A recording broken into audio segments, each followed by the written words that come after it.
use this phone, and so you're just gonna have to give me a few minutes to figure it out. But today I wanted to go over some things that's really been just absolutely gone berserk. Being told that a lot of us wasn't real advocates, that's horse crap. Um, we each have our own special way of doing things. I advocate for all 50 states. I get calls from Alaska, Hawaii, to Maine for people asking for help. And, I teach them how to, advocate for themselves. I personally, unless you live in Arkansas, I can't advocate for you, but I can teach you how to advocate for yourself. So that's what I do.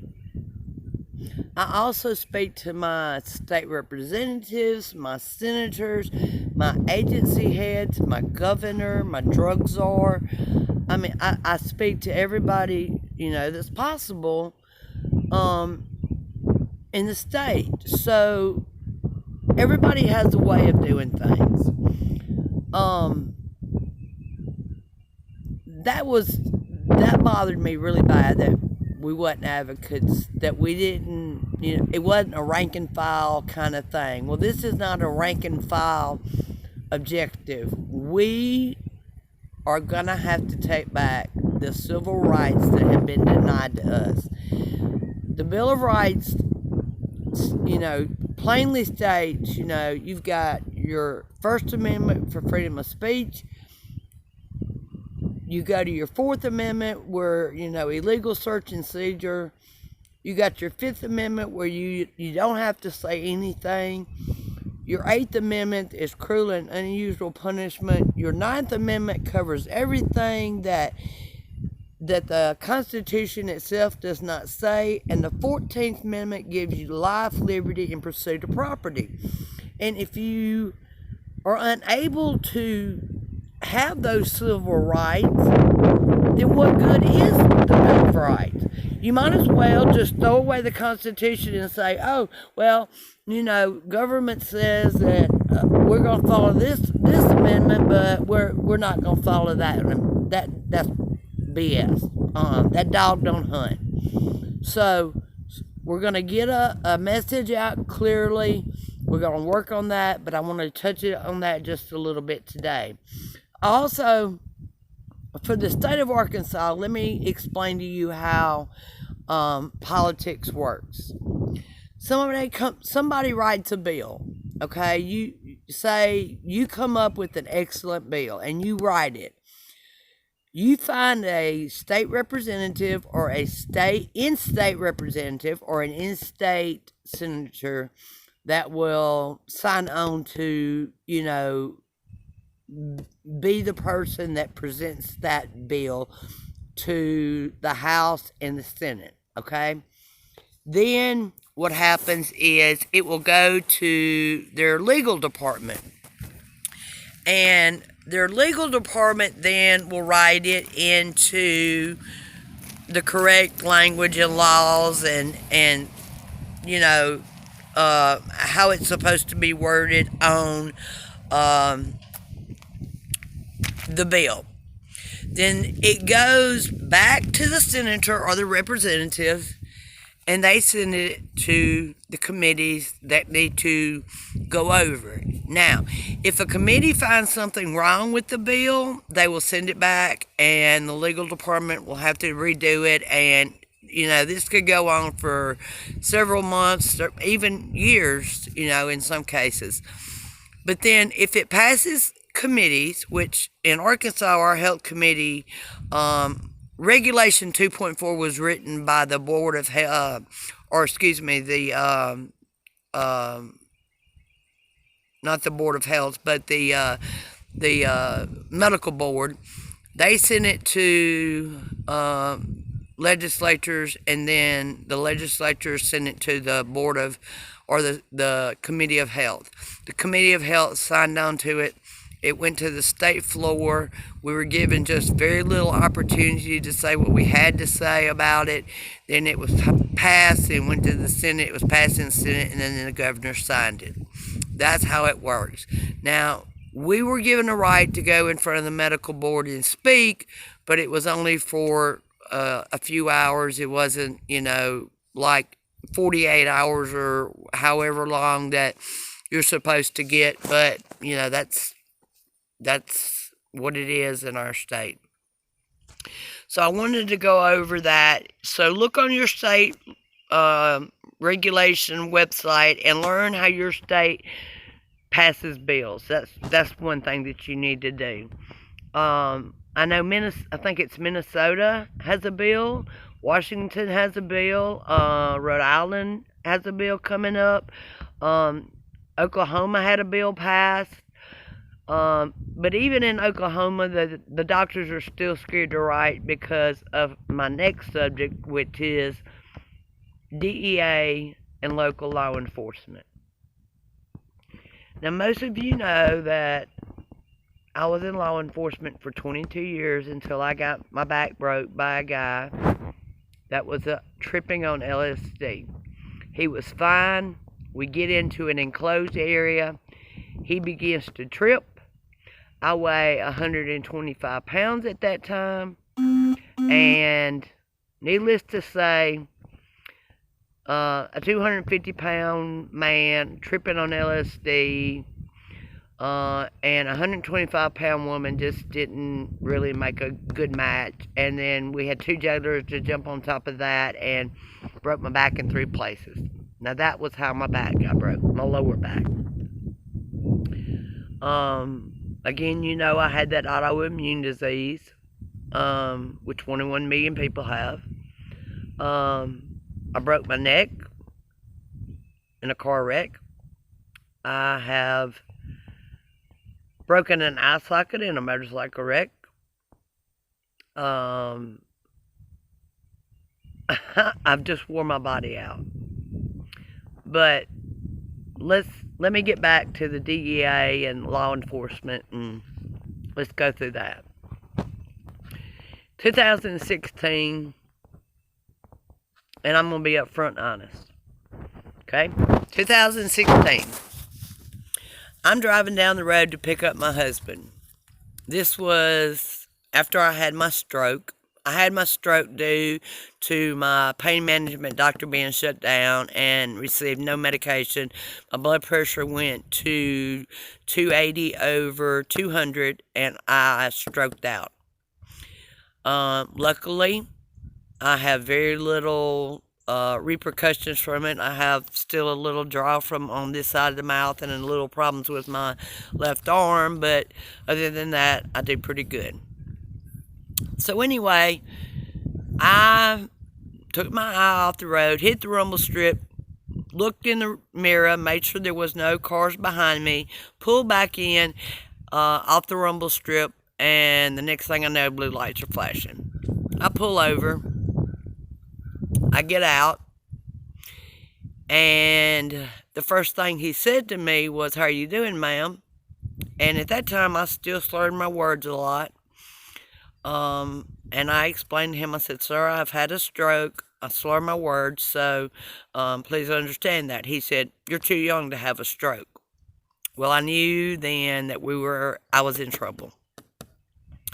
So he takes me back between my car, or my Jeep, and his car. He runs a breathalyzer on me, 0.00. He said, "Something's wrong with you." He did field sobriety test. I said, "I will do the best I can. I have broke my back, but I will honestly do the best I can." I went through all the steps, did everything he told me to do, passed it with flying colors. Still wasn't satisfied. He said, "I'm putting you under arrest for driving under the influence, DUI." We get to the jail. He takes me in a little room, and even though I blew 0.00 on his breathalyzer, he's talking about BAC, which is blood alcohol content. and that I had to pee in a cup. I said, I'm not peeing in a cup, but I will go take a blood test. Arkansas don't offer blood tests. Exact words out of his mouth. Didn't give me a chance to say, I'll pay for the blood test. He said, Arkansas does not offer blood tests. Female jailer comes in, makes me take off all my clothes, searches me.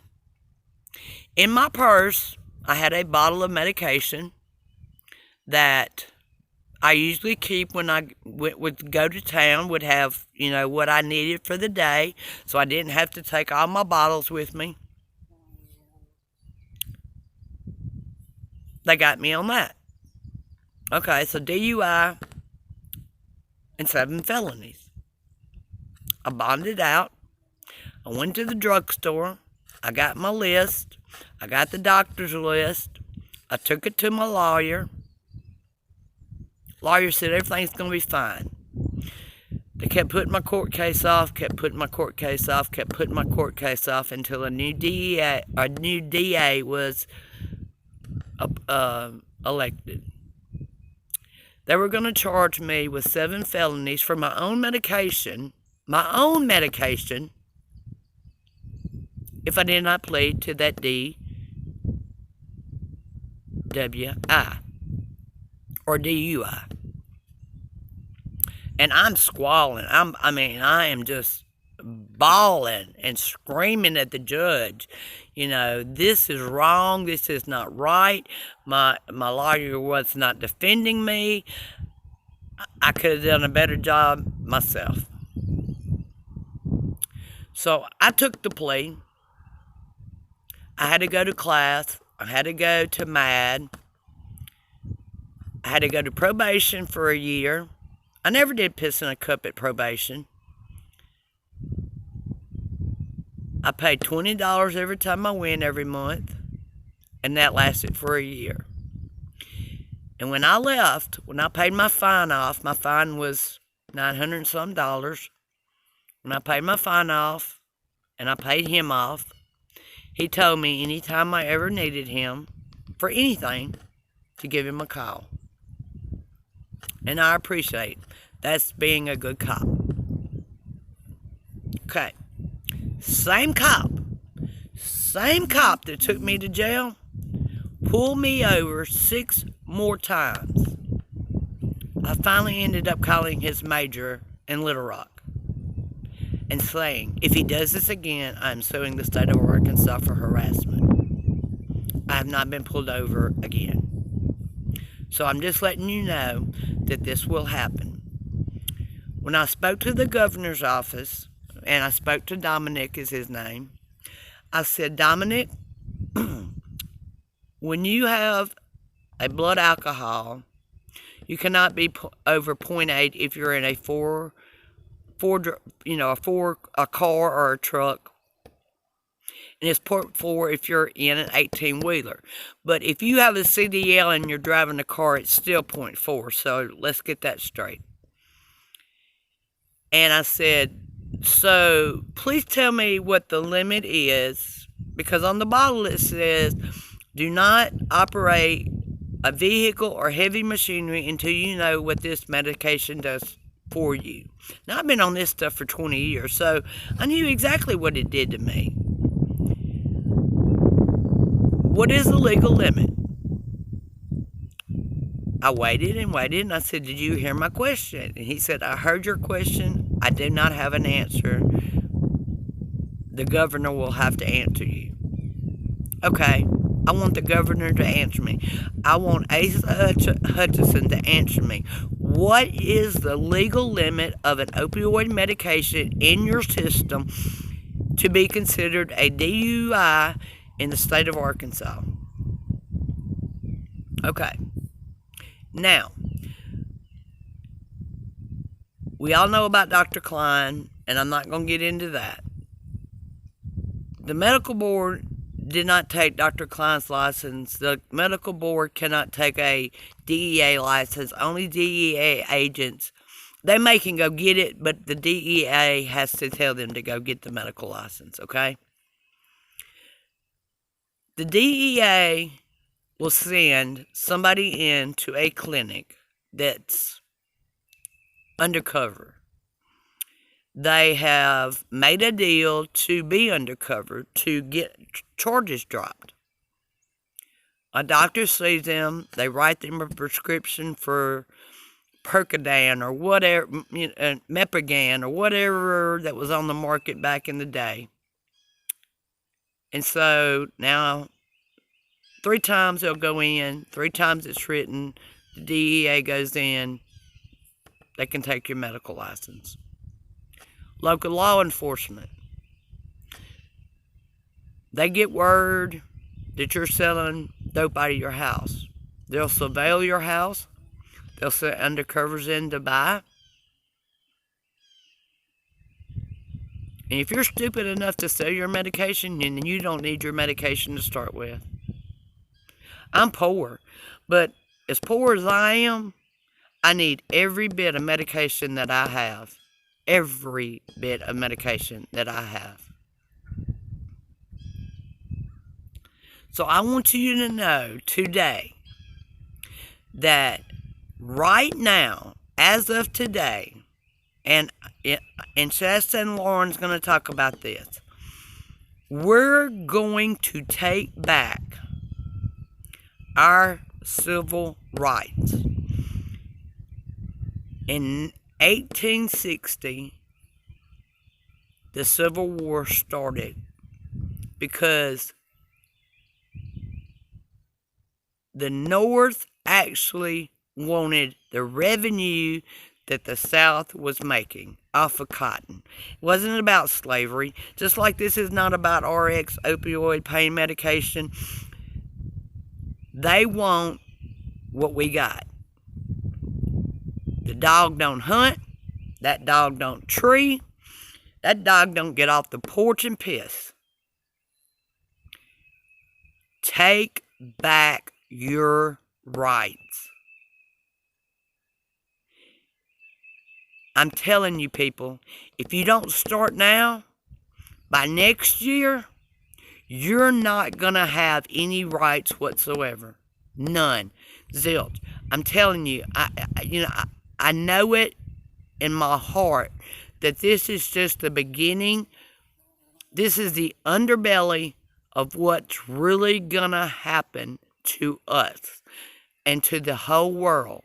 That new world order, I'm telling you, this is for real. I'm not a conspiracy theorist. I'm a factual-based person, and facts matter, and the facts that I have read gives me the assumption, which can make an ass out of you and me every time, but it makes me assume that this is what they intend to do. So please, please, join us. Take back our civil rights. Have a good day. Thank you.